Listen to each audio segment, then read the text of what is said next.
Okay, so we're going to start with Chapter 1, the universals of interpersonal communication.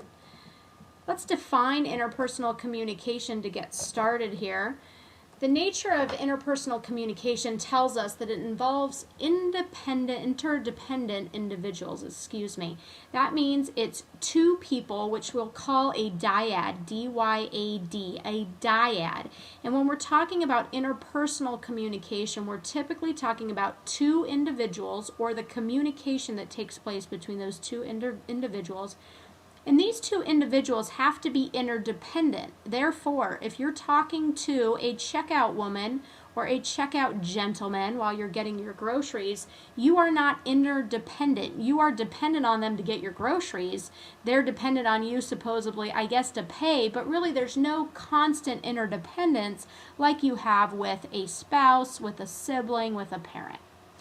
There is a relationship. Inherently relational means there's an ongoing relationship that we value, that is meaningful to us. These relationships exist on a continuum. You think of the most intimate relationship you have, boyfriend, girlfriend, friend, sibling, whatever that may be, and that would be on one far end of the continuum, meaning your most intimate relationship. And then you may have friends that are on various places along that continuum. So you have friends that you are more intimate with, not as intimate that you are with a spouse or maybe a sibling.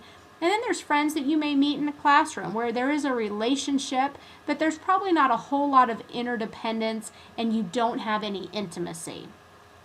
Interpersonal communication involves both verbal, the words we say, and nonverbal messages. Things like nonverbally, what are you doing with your eyes, your face, how close are you standing to somebody, what is your posture, what are your gestures, are you crossing your arms, are you crossing your legs? All of those things fall under nonverbal messages that we send. Interpersonal communication exists in varied forms. There's multiple ways that we communicate with people. Verbally and non-verbally are two ways, but also we may send a text message, we may send an email, we may send something via Facebook, we may talk face-to-face with them. There's varied formats that interpersonal communication takes. We communicate as we spend time with somebody just doing an activity, even though we're not necessarily communicating. And also, our interpersonal communication varies in effectiveness. I am an instructor of this course. I have a good handle on what interpersonal communication means. That does not mean I'm the most effective at it at all times. I can be highly effective at it, or there's times when I am very emotional about something, I'm involved in a discussion with my husband, my effectiveness decreases because my emotions sometimes get in the way, and that is so important.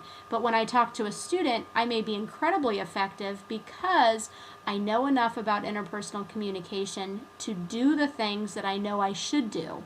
The things that I know I should do don't always come into play when I'm communicating at a very high emotional level with my husband. Hopefully they do more often than not, but I certainly couldn't say that they do all the time. That would just be incorrect.